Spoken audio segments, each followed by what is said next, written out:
Assalamualaikum warahmatullahi wabarakatuh. Perkenalkan, nama saya Sukma Ainun Zulaiha dari kelas Agroekoteknologi C dengan NIM 21143. Di sini saya akan melakukan presentasi mengenai laporan mini riset terong atau Solanum molongena di Desa Kebun, Kecamatan Kamal, Kabupaten Bangkalan. Untuk latar belakang penelitian ini yaitu terong atau Solanum molongena adalah jenis sayuran yang sangat populer dan disukai oleh banyak orang karena rasanya yang enak, khususnya untuk dijadikan sebagai bahan sayuran atau lalapan. Selain itu, terong juga mengandung gizi yang cukup tinggi, terutama kandungan vitamin A dan fosfor. Komoditas terong ini cukup potensial untuk dikembangkan sebagai penyumbang terhadap keanekaragaman bahan sayuran bergizi bagi penduduk. Menurut Sunarjono 2013, bahwa setiap 100 gram bahan mentah terong mengandung 26 kalori, 1 gram protein, 0,2 gram hidrat arang, 25 IU vitamin A, 0,04 gram vitamin B, dan 5 gram vitamin C. Selain itu, terong juga mempunyai khasiat sebagai obat karena mengandung alkaloid, solanin, dan solasodin. Yang selanjutnya yaitu tujuan. Untuk tujuan dalam penelitian ini yaitu tujuan pengamatan yang kita lakukan dengan cara wawancara secara langsung kepada petani yaitu yang pertama, untuk mengetahui klasifikasi usaha tani yang dilakukan. Yang kedua, untuk mengetahui faktor produksi apa saja yang ada pada usaha tani tersebut. Dan yang ketiga, untuk mengetahui analisis biaya dan pendapatan usaha tani. Untuk pembahasan di sini ada 3, yaitu yang pertama ada klasifikasi usaha tani, yang kedua faktor produksi, yang ketiga analisis biaya dan pendapatan. Langsung saja yang pertama kita akan membahas mengenai klasifikasi usaha tani. Untuk klasifikasi usaha tani di sini narasumber memilih budidaya hortikultura. Hortikultura sendiri itu berasal dari kata hortus yang berarti kebun dan kultur yang berarti budaya. Istilah ini digunakan untuk menunjukkan sistem reproduksi yang melayani kebutuhan hidup sehari-hari akan komoditas segar dan sayuran, buah-buahan, dan tanaman hias. Jadi yang dimaksud hortikultura adalah budidaya tanaman di kebun atau sekitar tempat tinggal ataupun di lahan pekarangan. Inggit 2021. Untuk alasan petani sendiri memilih tanaman hortikultura ini dikarenakan tanaman hortikultura memiliki prospek pengembangan yang baik, memiliki nilai ekonomi yang tinggi, dan potensi pasar yang terbuka lebar, baik di dalam negeri maupun di luar negeri. Fungsi sayuran sebagai penyedia vitamin, mineral, serat, dan senyawa lain untuk pemenuhan gizi. Yang kedua ada faktor produksi. Dalam faktor produksi di sini ada 4 aspek, yaitu yang pertama lahan, yang kedua tenaga kerja, yang ketiga modal, dan yang keempat manajemen. Untuk lahan di sini lahan yang diambil yaitu tada hujan.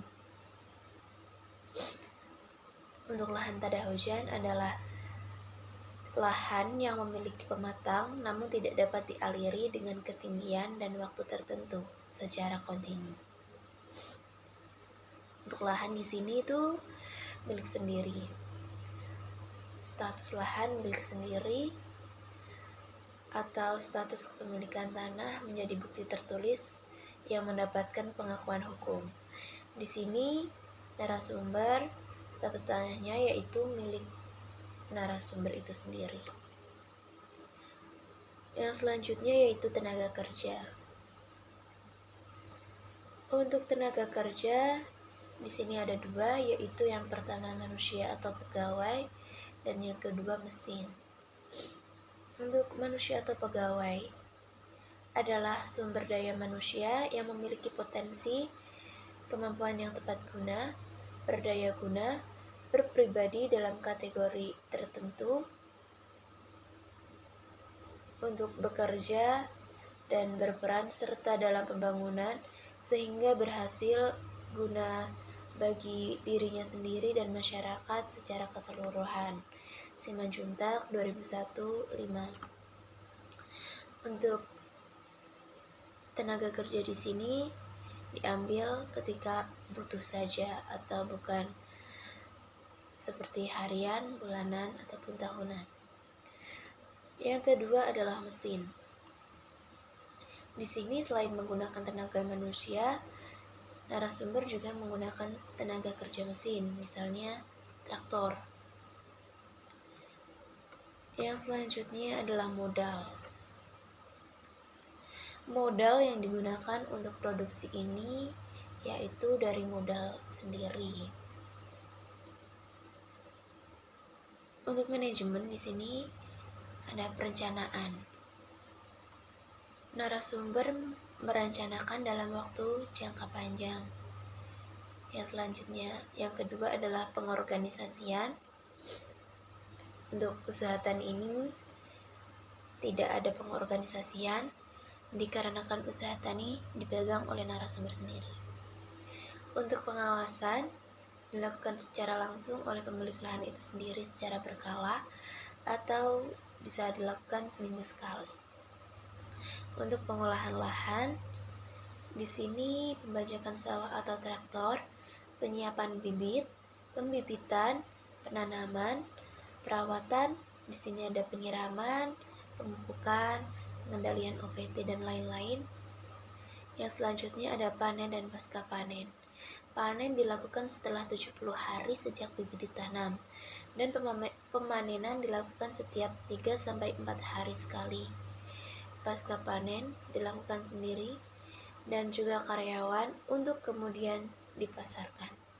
Penjualan atau pemasaran, di sini penjualan dilakukan di lingkungan warga sekitar, tukang sayur, hingga ke pasar.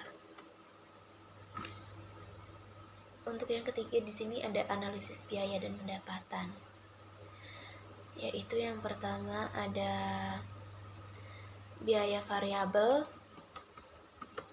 yang kedua ada biaya tetap, yang ketiga biaya total atau TC, yang keempat produksi atau Q setiap tahun, yang kelima harga jual, yang keenam total penerimaan, yang ketujuh keuntungan yang diperoleh oleh petani dari usahanya.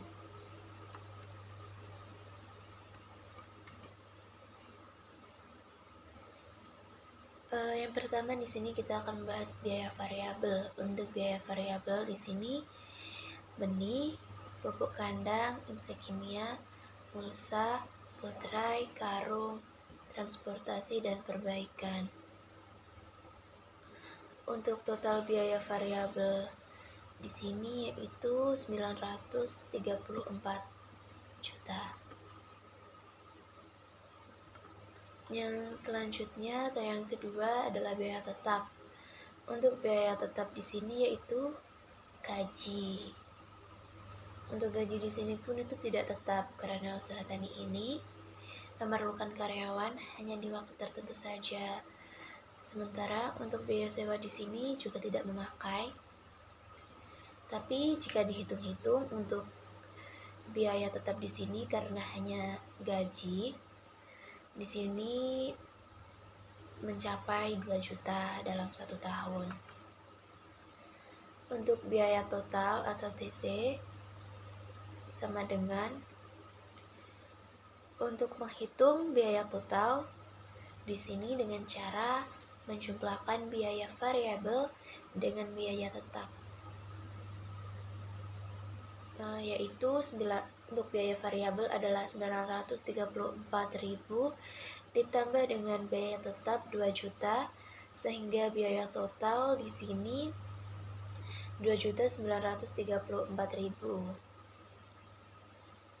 Tadi definisi biaya total sendiri itu total seluruh biaya tetap dan biaya variabel yang digunakan untuk menghasilkan suatu barang jadi dalam satu periode tertentu, yaitu selama 1 tahun. Yang keempat adalah produksi. Produksi adalah banyaknya produk usaha tani yang diperoleh dalam rentang waktu tertentu, di sini 1 tahun. Satuan yang banyak digunakan adalah ton per tahun atau kilogram per tahun, tergantung dari potensi hasil dari setiap jenis komoditi tersebut.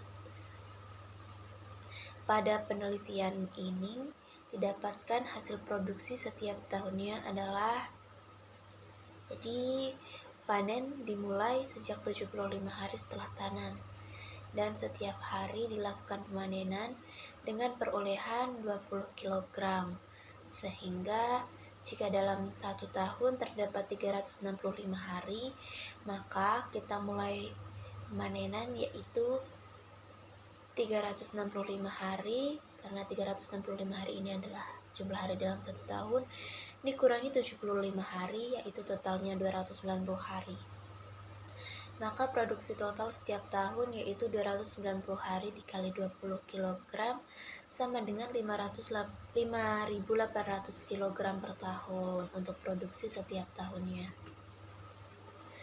Untuk harga jual, yaitu definisi harga jual sendiri adalah jumlah moneter yang dibebankan oleh suatu unit usaha kepada pembeli atau pelanggan. Untuk harga jual di sini sesuai dengan harga di pasaran, yaitu sekitar 5.000 sampai dengan 10.000 per kilo. Sehingga untuk menentukan harga jualnya, kita dapat mengambil nilai tengahnya saja, yaitu sekitar Rp7.500 per kilogram.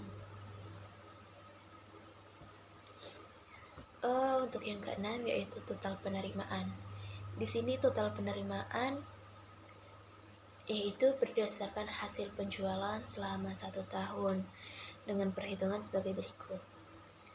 Total penerimaan atau TR sama dengan produksi setiap tahun atau Q dikali dengan harga jual atau P. TR sama dengan 5.800 dikali 7.500 sama dengan Rp43.500.000. Jadi total penerimaan dalam 1 tahun adalah Rp43.500.000. Untuk yang ketujuh, di sini ada keuntungan yang diperoleh petani dari usaha taninya. Untuk menghitung keuntungan yang diperoleh petani dari usaha taninya, yaitu dengan perhitungan dengan rumus yang pertama, keuntungan sama dengan total penerimaan dikurangi biaya total, yaitu 43.500 dikurangi 2.934.000.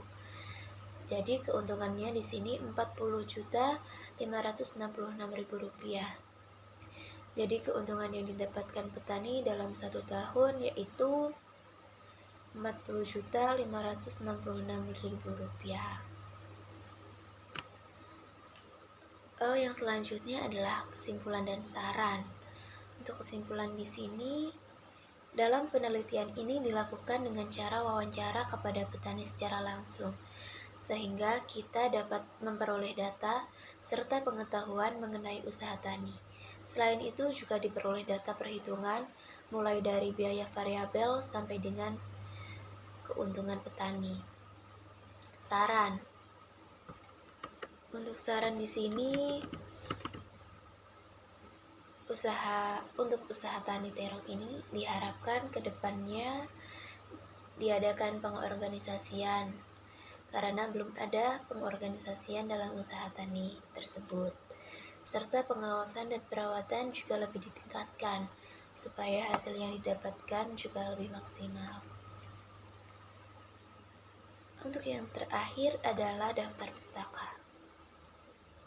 Daftar pustaka di sini ada dan A. Wilujeng 2021, efikasi terapi bone marrow mesenchymal stem cell terhadap infeksi virus hepatitis systematic review. Yang kedua, Simanjuntak Payaman 1998, Pengantar Ekonomi Sumber Daya Manusia, Jakarta, Lembaga Penerbit Fakultas Ekonomi Universitas Indonesia. Yang ketiga ada Sunarjono H 2013, Budidaya dan Pengaturan Panen Sayuran Dataran Rendah, Jakarta. Penebar Swadaya Subagyo H. T. Nata Suharta, Agus BS 2000. Terima kasih. Kurang lebihnya mohon maaf. Wassalamualaikum warahmatullahi wabarakatuh.